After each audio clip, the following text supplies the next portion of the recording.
کہو کہ لوگوں آؤ میں تمہیں وہ چیزیں پڑھ کر سناؤں جو تمہارے پروردگار نے تم پر حرام کر دی ہیں۔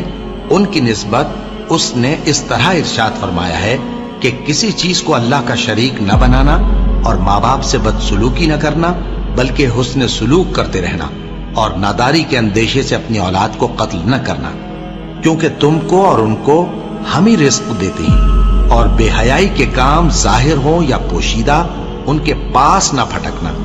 اور کسی شخص کو جس کے قتل کو اللہ نے حرام کر دیا ہے قتل نہ کرنا مگر جائز طور پر، یعنی جس کا شریعت حکم دے۔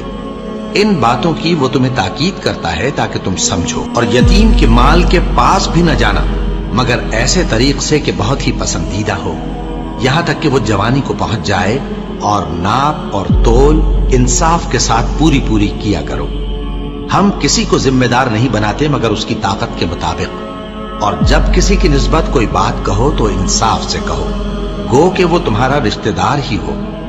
اور اللہ کے عہد کو پورا کرو۔ ان باتوں کا اللہ تمہیں حکم دیتا ہے تاکہ تم نصیحت قبول کرو، اور یہ کہ میرا سیدھا رستہ یہی ہے تو تم اسی پر چلنا، اور دوسرے رستوں پر نہ چلنا کہ ان پر چل کر اللہ کے رستے سے الگ ہو جاؤ گے۔ ان باتوں کا اللہ تمہیں حکم دیتا ہے تاکہ تم پرہیزگار بنو۔